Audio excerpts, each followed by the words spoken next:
Assalamualaikum warahmatullahi wabarakatuh. Kembali lagi dengan Teacher Uci di sini. Kali ini kita akan membahas materi integrasi dan disintegrasi negara-negara di dunia bersama kelas 12 IPS 1. Materinya adalah sebagai berikut. Selamat menyaksikan.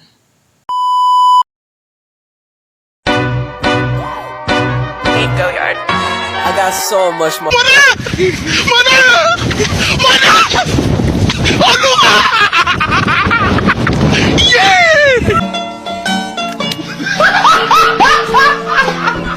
Are you ready, kids? Aye, aye, Captain! I can't hear you. Aye, aye, Captain! Oh! Fucking design on right now. Break it down, bring it back, make it clap. I got 3 old thoughts, new block, where that thing. Bitches on my line, and you know Assalamualaikum warahmatullahi wabarakatuh. Kami dari kelompok 1 akan menjelaskan tentang materi yaitu integrasi Vietnam. Sekian, selamat menyaksikan. Pasukan Inggris dan Tiongkok terlibat pertikaian mengenai nasib Vietnam. Perbedaan keinginan tersebut mendorong terjadinya perang antara Inggris dan Tiongkok di Vietnam. Perang tersebut berlangsung pada tanggal 1946 sampai 1954. Dalam perang tersebut, Tiongkok berhasil mengalahkan Inggris pada 7 Mei 1954. Untuk mengakhiri konflik tersebut, mereka mengadakan perjanjian Jenewa pada 21 Juli 1954. Perang saudara di Vietnam.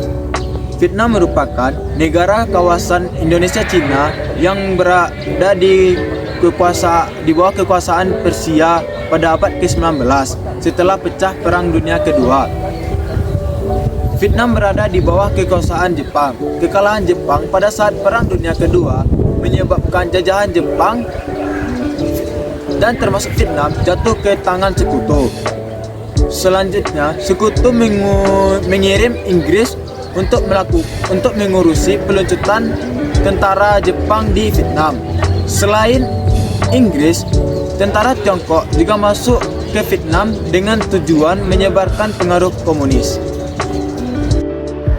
Kegagalan pemilu tersebut disebabkan akibat penolakan dari Vietnam Selatan karena Vietnam Selatan takut bahwa akan dimenangkan oleh Vietnam Utara. Oleh karena itu, Vietnam Selatan dan Amerika Serikat melakukan propaganda penolakan pemilu agar mendapatkan simpati dari Vietnam Utara dengan cara menggantikan Kaisar Boudaoui dengan Nong Dinh Diem. Dan mereka juga melakukan propaganda bahwa Ho Chi Minh dan Vietnam Utara akan menyerang Vietnam Selatan. Oleh karena itu, rakyat Vietnam Selatan diharapkan untuk bersatu dalam melawan Vietnam Utara. Ketegangan yang terjadi di Vietnam beralih kepada aksi saling perang pada Desember 1960 yang dilakukan oleh Vietnam Selatan, penyerangan terhadap Vietnam Utara, dan Dampak perang saudara di Vietnam. Perang saudara di Vietnam mendapat pengaruh dari Perang Dingin. Sejatinya adalah perang antara paham komunis dan paham liberalis. Kemenangan Vietnam Utara di bawah pimpinan Ho Chi Minh merupakan kemenangan paham komunis di kawasan Indochina. Hal tersebut sangat berpengaruh dalam penyebaran paham komunis di kawasan Indochina. Perang saudara di Vietnam merupakan perang terpanjang yang pernah ada di dunia. Perang saudara di Vietnam merupakan perang terpanjang yang pernah ada di dunia. Diperkirakan berlangsung selama 30 tahun. Jumlah korban jiwa dalam perang di Vietnam diperkirakan sebanyak puluhan ribu jiwa. Dalam perang Vietnam banyak mendapat kerugian material dan non-material. Banyak dari rakyat Vietnam Selatan mencari suaka ke negara-negara Eropa dan Amerika Serikat. Tujuannya yaitu meredam kekuatan paham komunis di kawasan Vietnam.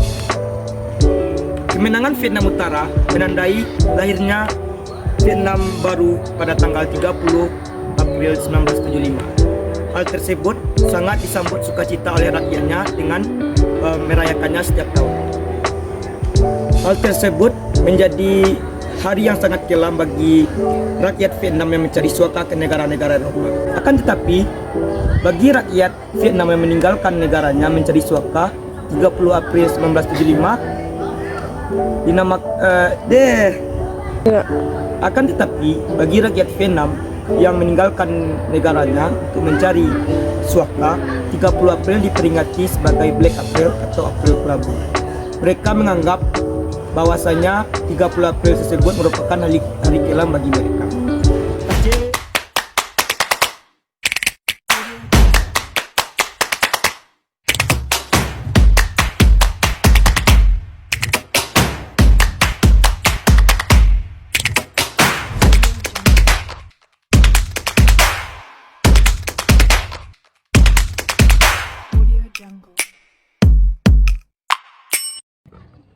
Proses integrasi Jerman. Pada awal abad 20, Jerman muncul sebagai kekuatan baru di dunia.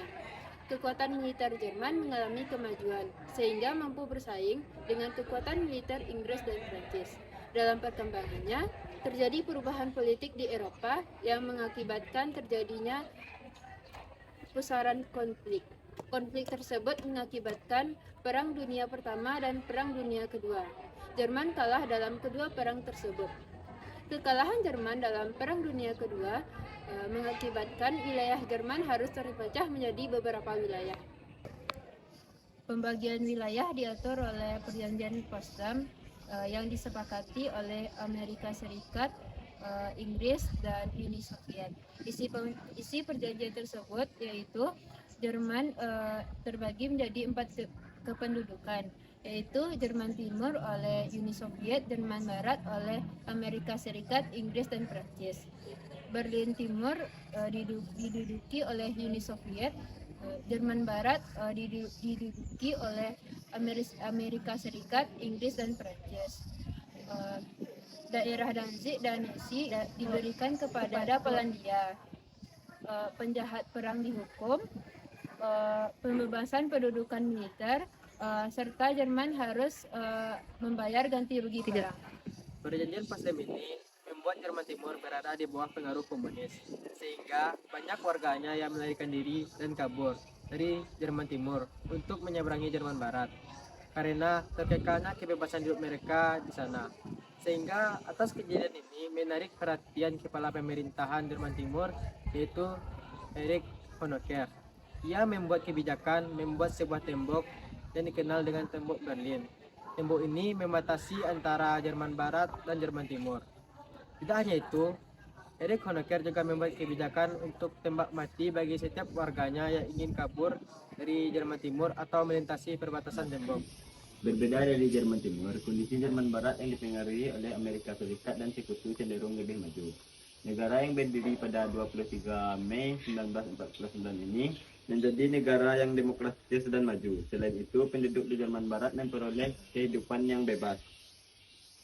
Pada 6-7 Oktober 1989, Presiden Uni Soviet Mikhail Gorbachev melakukan kunjungan ke Jerman Timur untuk memperingati hari ulang tahun Jerman Timur yang ke-40. Kunjungan tersebut membawa angin segar bagi penduduk Jerman Timur. Sebenarnya, Mikhail Gorbachev mendorong pemimpin Jerman Timur untuk menerima perubahan. Berkembangnya tuntunan terhadap perubahan menyebabkan pemimpin Jerman Timur Erich Honecker dipaksa meletakkan jabatan pada 18 Oktober 1989.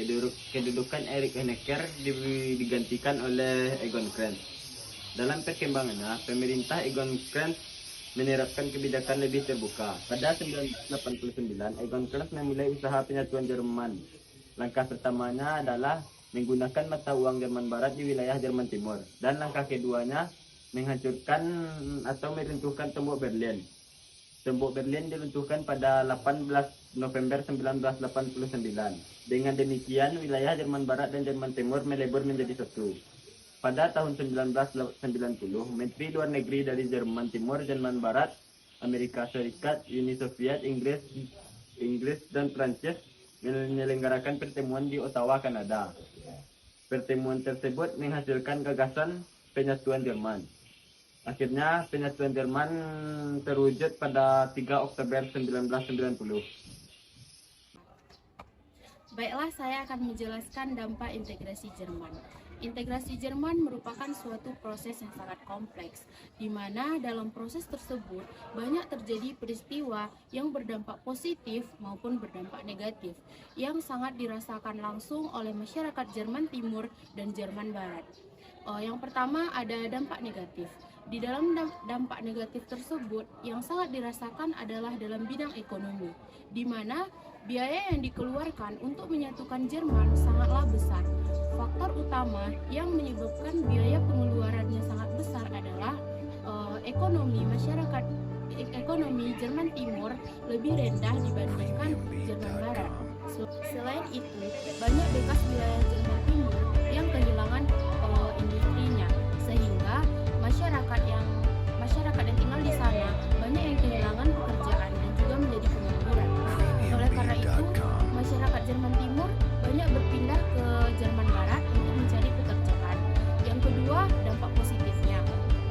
Dampak positif yang dirasakan langsung oleh masyarakat Jerman Timur dan Jerman Barat adalah bebas beraktivitas. Istilah Jerman Barat dan Jerman Timur pun dihapuskan.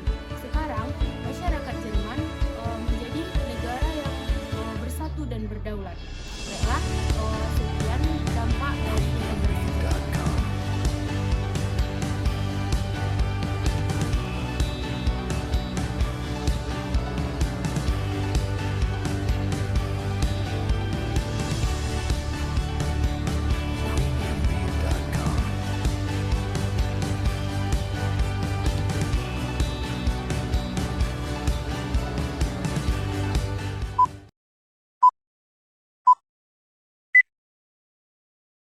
Assalamualaikum warahmatullahi wabarakatuh. Perkenalkan, kami dari kelompok disintegrasi Uni Soviet. Saya Delsi Desrianti akan menjelaskan tentang latar belakang disintegrasi Uni Soviet. Saya Al-Fatihah Turani akan menjelaskan tentang tujuan disintegrasi Uni Soviet. Saya Adila Sarina Fitria akan menjelaskan dampak disintegrasi Uni Soviet. Proses disintegrasi Uni Soviet. Proses disintegrasi Uni Soviet ini latar belakangnya oleh yang pertama, yaitu adanya sifat otoriter. Sifat otoriter ini menyebabkan rakyat menderita di bawah pemerintah Uni Soviet. Yang kedua yaitu adanya sistem ekonomi sosialis yang menyebabkan ekonomi di Uni Soviet sulit berkembang. Selanjutnya yang ketiga yaitu pada tahun 1991 Uni Soviet membubarkan Pakta Warsawa. Hal ini menyebabkan negara bagian memisahkan diri. Selanjutnya yaitu adanya perkembangan televisi, radio yang menyebabkan rakyat Uni Soviet merasa tertinggal. Selanjutnya yang kelima yaitu adanya perbedaan etnik dan budaya yang menyebabkan adanya rasa ingin memisahkan diri. Selanjutnya yaitu adanya tokoh baru seperti Mikhail dan Boris yang menyebabkan perkembangan pada Uni Soviet. Disintegrasi Uni Soviet menyebabkan Amerika Serikat menjadi satu-satunya negara adikuasa di dunia. Selain itu, pembubaran Uni Soviet menyebabkan lahirnya negara-negara baru. Berikut nama negara-negara yang lahir akibat pembubaran Uni Soviet. Melihat kondisi ekonomi, politik, dan sosial Uni Soviet yang mengalami kemunduran, mendorong Mikhail Gorbachev ingin memperbaiki keadaan tersebut. Mikhail Gorbachev menciptakan pembaharuan. Pembaharuan yang dikeluarkan Mikhail Gorbachev mengalami pro dan kontra di kalangan internal Uni Soviet. Untuk mencapai tujuan tersebut, Mikhail Gorbachev mengeluarkan beberapa kebijakan. 1. Glasnost atau keterbukaan. Pembentukan Glasnost ditandai dengan penghapusan sistem pemeriksaan terhadap media massa, film, tulisan-tulisan, drama, dan kesenian. Pengeluaran Glasnost bertujuan untuk mengembalikan kepercayaan masyarakat terhadap pemerintah. Yang kedua, perestroika atau restrukturisasi. Perestroika bertujuan untuk pemulihan kondisi ekonomi, politik, dan sosial budaya di Uni Soviet. Konsep perestroika yang dikemukakan Mikhail Gorbachev menimbulkan pro dan kontra. Negara-negara bawahan Uni Soviet menuntut adanya kemerdekaan. Pada masa sebelumnya, negara-negara bawahan Uni Soviet diperlakukan seperti negara jajahan. Oleh karena itu, mereka menuntut adanya kedaulatan. Pada 25 Desember 1991, Mikhail Gorbachev menyerahkan jabatan presiden kepada Boris Yeltsin. Selanjutnya, pada 26 Desember 1991, Mahkamah Agung dibubarkan. Pembubaran Mahkamah Agung ini menandai disintegrasi Uni Soviet.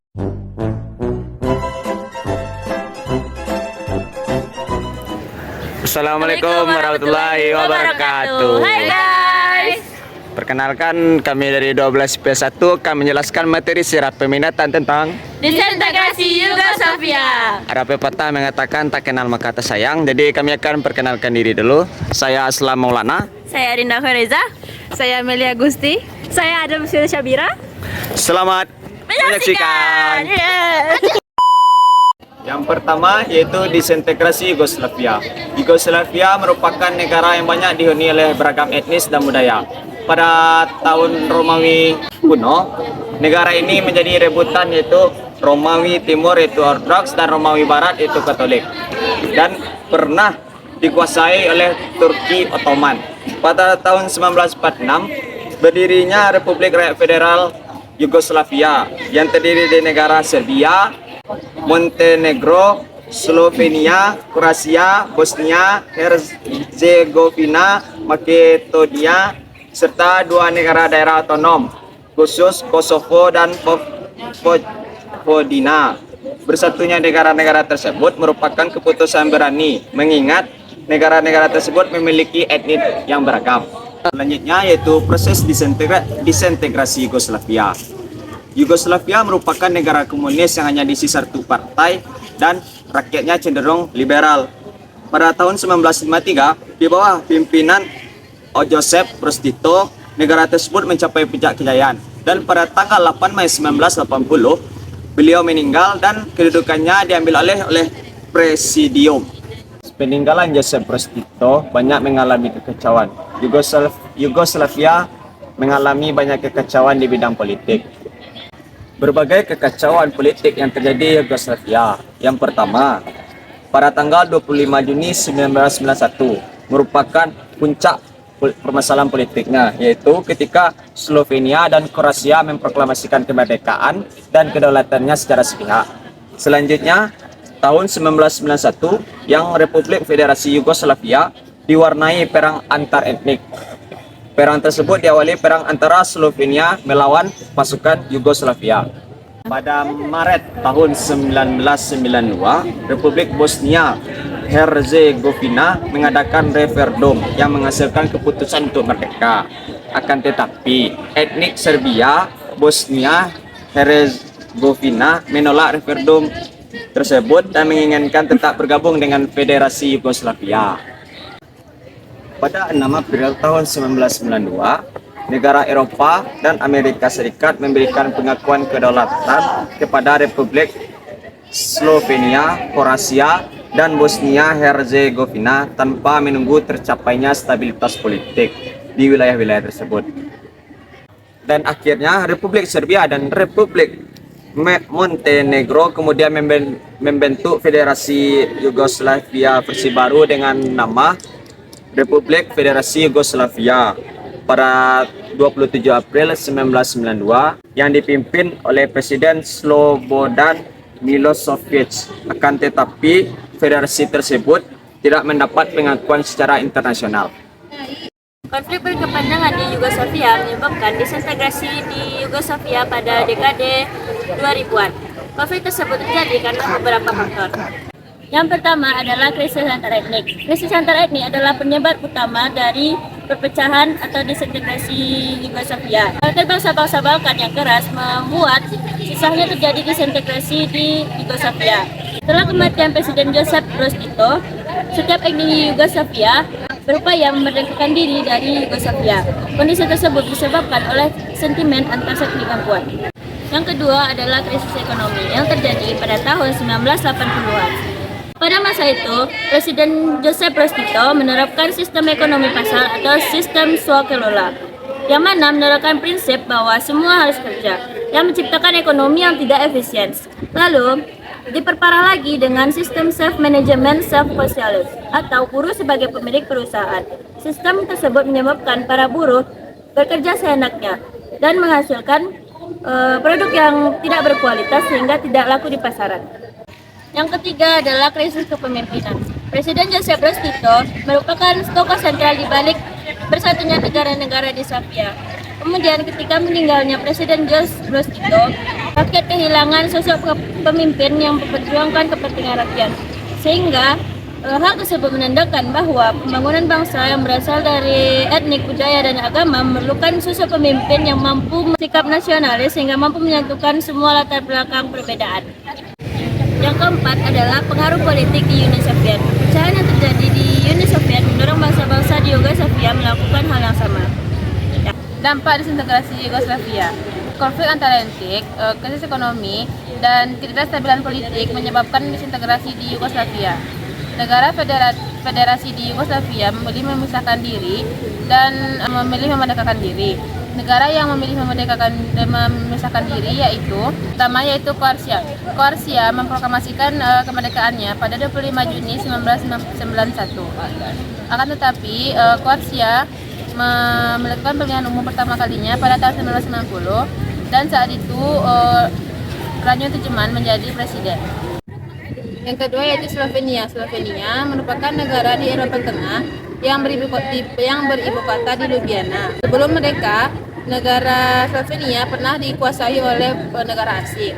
Pada abad ke-14, Slovenia dikuasai oleh Habsburg atau Jerman sampai akhir Perang Dunia I.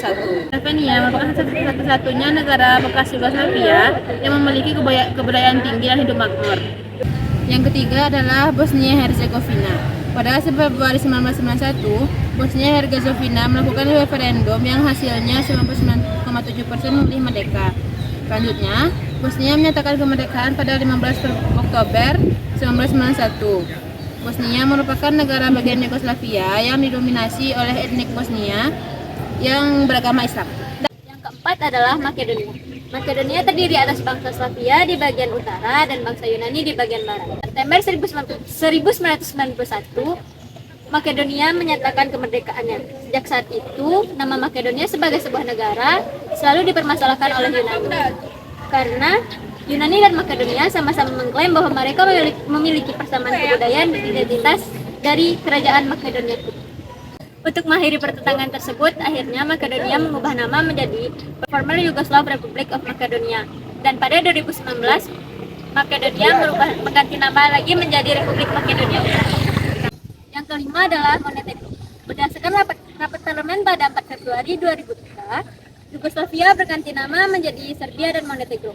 Akan tetapi, sejak 3 Juli 2006, Montenegro secara resmi melepaskan diri dari Serbia dan berdiri sendiri sebagai sebuah negara. Kemerdekaan Montenegro berdasarkan hasil referendum yang menyatakan bahwa 55% warga Montenegro menginginkan pembentukan negara merdeka yang terpisah dari Serbia. Namun, walaupun setelah merdeka sampai saat ini, Montenegro sering mengalami konflik antar etnik. Yang keenam, Serbia. Pada Mei 2006, Serbia menerima hasil referendum dari masyarakat Montenegro yang ingin memperoleh kemerdekaan. Selanjutnya, Serbia menyatakan kemerdekaannya pada 6 Juni 2006. Serbia merupakan negara bekas Yugoslavia yang memiliki wilayah paling luas. Di bawah pimpinan Slobodan Milosevic, Serbia berusaha mewujudkan cita-cita menjadi Serbia Raya dengan menginvasi wilayah lain yang merupakan bekas wilayah Yugoslavia. Serbia di bawah pimpinan Slobodan Milosevic pernah melakukan invasi di Bosnia. Invasi tersebut dilakukan untuk menghapus etnis Muslim, dan Milosevic dikenal sebagai penjahat perang dalam konflik etnik Bosnia dan Serbia. Yang ketujuh adalah Kosovo. Kosovo memproklamasikan kemerdekaannya pada 17 Februari 2008. Kosovo merupakan daerah otonom khusus di Serbia. Penduduk Kosovo sebagian besar merupakan etnis Albania, sekitar 90%. Sementara itu, jumlah etnik Serbia di Kosovo hanya sekitar 5,3%. Usaha memperoleh kemerdekaan sebenarnya telah dilakukan sejak 1990. Akan tetapi selalu mengalami kegagalan karena kekuatan gerilyawan Kosovo yang tidak seimbang. Akhirnya pada 10 Juni 1999, PBB menerbitkan resolusi 1244 yang berisi pernyataan bahwa Kosovo merupakan negara yang dikontrol PBB. Akhirnya Kosovo berdiri sebagai negara di bawah perlindungan PBB dan NATO. konflik antar etnik yang terjadi di Yugoslavia, memberikan pelajaran bagi bangsa Indonesia, yaitu perbedaan etnik dan bahasa di Indonesia seharusnya dijadikan kekuatan untuk selalu bersyukur, bersatu dan menghargai perbedaan. Sebagai generasi penerus bangsa, kita hendaknya menjunjung tinggi rasa cinta damai, sebagai menghargai dan saling menghargai untuk mewujudkan persatuan dan kesatuan. Nah, itulah guys penjabaran materi kita tentang disintegrasi Yugoslavia. Jika ada kelebihan itu datang dari saya, jika ada kekurangan itu dari teman-teman saya. Ke pasar bareng Ayu Ting Ting. Thank you for everything. Bye. I got so much motherfucking design on right now. Break it down, bring it back, make it clap. I got 3 old thoughts, new guap, where that thing. Bitches on my line, and you know. Assalamualaikum warahmatullahi wabarakatuh. Kami dari kelompok 5 akan menjelaskan materi tentang disintegrasi Cekoslovakia. Dan anggota-anggota kami itu saya Asyifa Urahma, Saya Andini Nebra Putri, saya Fatia Marita, Saya Ade Aditya. Baiklah, selamat menyaksikan. Nama Cekoslovakia diambil dari dua etnis mayoritas pada wilayah tersebut, yaitu Ceko yang mendiami wilayah sebelah barat dan Slovakia mendiami wilayah sebelah timur. Pada tahun 1988, suhu politik di Cekoslovakia semakin memanas dan berujung pada perpecahan. Ceko dan Slovakia memisahkan diri dan membentuk negara baru. proses disintegrasi Cekoslovakia. Cekoslovakia dibentuk pada 28 Oktober 1918. Negara ini merupakan imperium Austria dan Hungaria. Pada 1988 terjadi perubahan yang cukup signifikan di Cekoslovakia. Miloš Jakeš menjadi Perdana Menteri Cekoslovakia menggantikan Gustav Husak. Akan tetapi jabatannya tidak berlangsung lama karena dia tidak mampu memenuhi keinginan perubahan yang diajukan rakyat Cekoslovakia. Selanjutnya digantikan oleh Karel Urbanek. Pada masa pemerintahannya, ia mengganti nama Cekoslovakia dari Republik Sosialis Cekoslovakia menjadi Republik Cekoslovakia yang bertujuan untuk menghapus unsur komunis. Pada 1989, Slovakia menginginkan adanya desentralisasi yang terjadi di pemerintahan Cekoslovakia. Akan tetapi, keinginan ini ditolak oleh Ceko. Ceko tetap menginginkan Praha menjadi pusat pemerintahan Cekoslovakia. Perbedaan keinginan ini terjadi pada saat pemungutan suara di Parlemen Cekoslovakia. Perbedaan keinginan ini membuat Presiden Václav Havel dan Parlemen Cekoslovakia memisah Cekoslovakia menjadi dua wilayah. Presiden Havel memimpin gerakan perlawanan secara damai. Gerakan ini dikenal dengan nama Revolusi Velvet atau Revolusi Beludru. Revolusi Beludru didorong oleh ketidakpuasan etnik terhadap Partai Komunis Cekoslovakia yang menjadi partai tunggal di Cekoslovakia.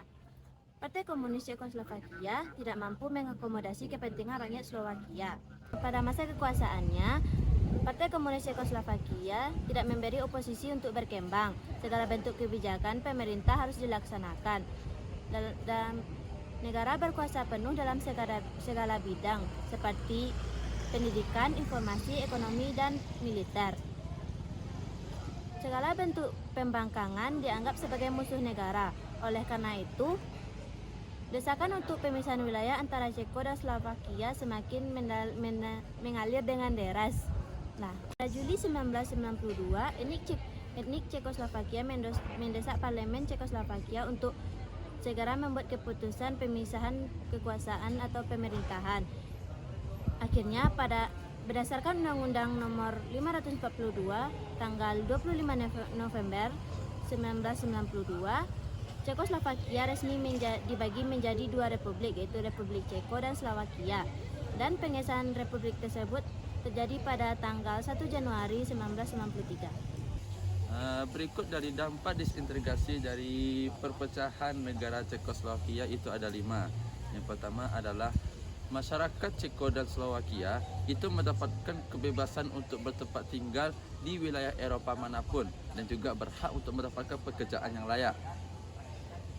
Yang kedua, pembagian wilayah Ceko dan Slovakia itu diatur dalam Undang-Undang Konstitusi Nomor 541 pada 13 November 1992. Ketiga adalah pembagian kekayaan negara yang meliputi perlengkapan militer, angkutan berat, dan kas negara itu dibagi dengan secara adil. Dan kedua negara tersebut memakai mata uang yang sama, yaitu mata uang koruna. Yang kelima adalah penetapan status kewarganegaraan, yang di mana negara Ceko dan Slovakia itu sepakat tidak mempermasalahkan status kependudukan kewarganegaraannya, yang berarti negara Ceko dan Slovakia sepakat untuk memberikan kewarganegaraan ganda kepada kependudukannya, dan juga negara Ceko mendapatkan izin untuk memasuki wilayah Slovakia tanpa paspor. Sekian dari penjelasan tentang negara Cekoslovakia. Semoga bermanfaat untuk kalian semua. Assalamualaikum warahmatullahi wabarakatuh. Bring it down, make it clap. I got 3 old thoughts, new block, word that thing. Bitches on my line, and you know Haters talk, but there's nothing you can tell them. Just made $1 million, got another $1 million on my schedule. No platform, nigga breaking hearts. No keys, push to start. Yeah, you know what it is. Everything I do it big. Yeah, screaming that's nothing. When I pulled on the lot, that's nothing. Stuck in my town, you see me, you know everything. Black and yellow, black and yellow, black and yellow, black and yellow. I put it down from the whip to my diamonds. I'm in black and yellow, black and yellow, black and yellow, black and yellow. Yeah, you know what it is. Everything I do it big. Yeah, screaming that's nothing. When I pulled. Assalamualaikum warahmatullahi wabarakatuh. Kami dari kelompok apartheid akan menjelaskan tentang politik apartheid yang berada di Afrika Selatan. Assalamualaikum warahmatullahi wabarakatuh. Saya akan menjelaskan latar belakang lahirnya apartheid. Pada 1899 sampai 1901 terjadi perebutan kekuasaan wilayah di Afrika Selatan yang diperebutkan oleh Inggris dan Belanda, yang dimenangkan oleh Inggris. Nama peperangan tersebut dinamakan dengan Perang Boer. Selanjutnya Inggris dan Afrikaner mendirikan negara domain yang disebut dengan Union of South Africa. Pemerintah Inggris dan Afrikaner mendirikan politik yang dinamakan politik apartheid. Politik apartheid merupakan pelegalan tindakan rasisme terhadap warna kulit yang terjadi di Afrika Selatan. Apartheid diartikan sebagai politik diskriminasi warna kulit yang dulu diterapkan di wilayah Afrika, yang dilakukan oleh bangsa Eropa terhadap bangsa kulit hitam yang ada di Afrika Selatan. Penerapan politik apartheid dimulai pada tahun 1998 yang dicetuskan oleh Perdana Menteri Afrika Selatan, yaitu Francisco Malan.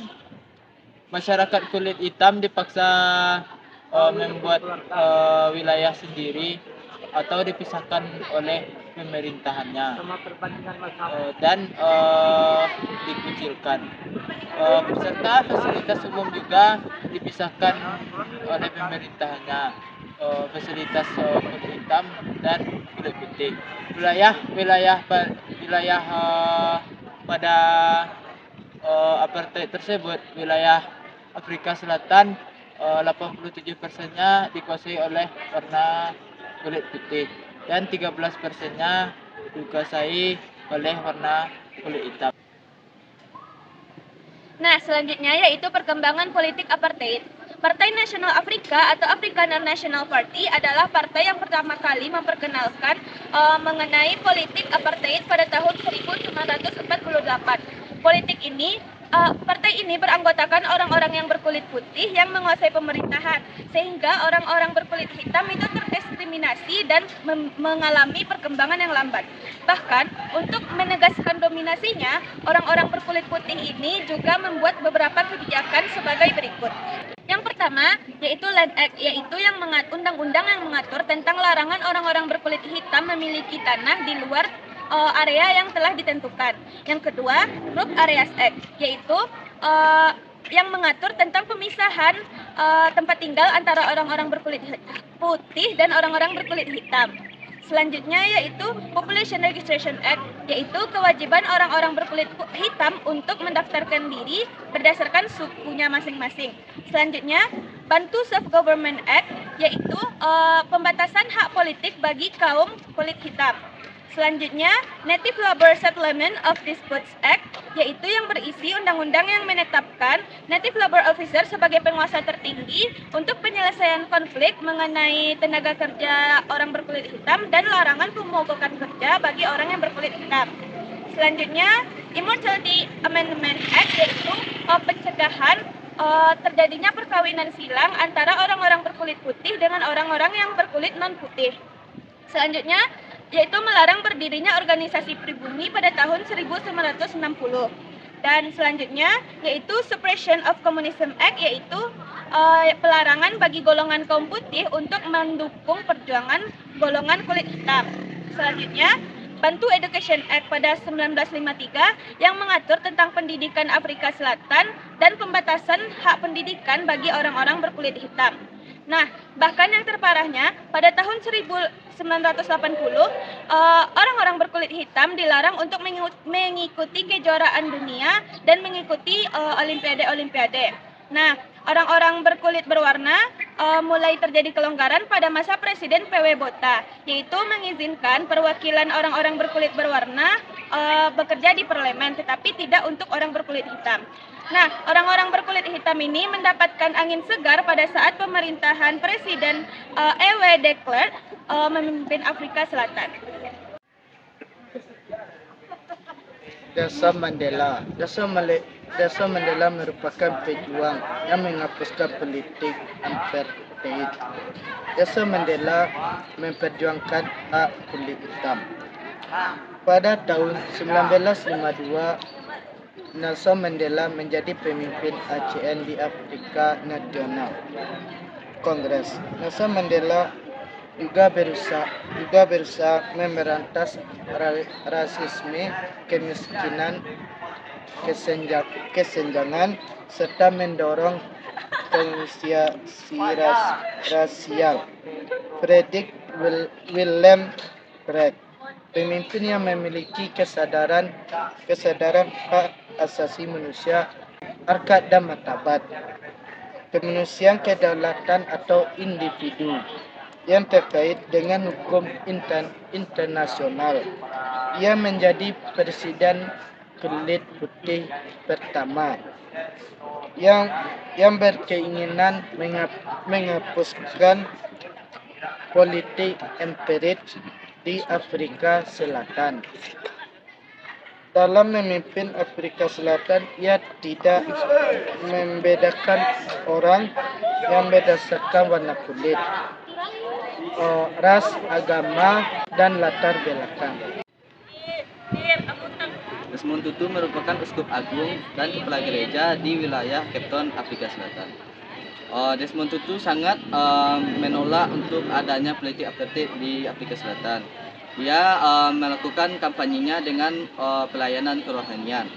Serta Desmond Tutu menolak dengan adanya undang-undang pendidikan buntu, yang dimana yang diyakini undang-undang pendidikan buntu ini sangat mempersulit orang-orang asli yang ada di wilayah Afrika Selatan, dan serta dia berperan dalam hak pembebasan Nelson Mandela di Afrika Selatan. Yang keempat yaitu Geraldine Fraser Moleketi. Geraldine Fraser Moleketi merupakan aktivis wanita yang ikut dalam memperjuangkan hak-hak orang Afrika Selatan dalam menuntut adanya politik apartheid. Dan Geraldine Fraser Moleketi dan para pejuang wanita lainnya mendirikan sebuah organisasi yang dinamakan dengan United Democratic Front atau disebut UDF, yang merupakan organisasi bayangan yang membantu ANC dalam menghapus politik apartheid di Afrika Selatan.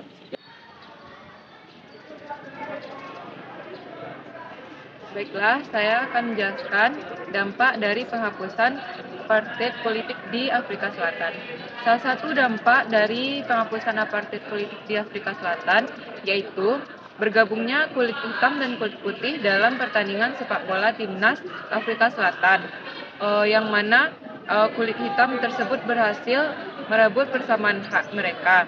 Dan kondisi ini berarti menjadi babak baru bagi negara Afrika Selatan untuk berbangsa dan bernegara.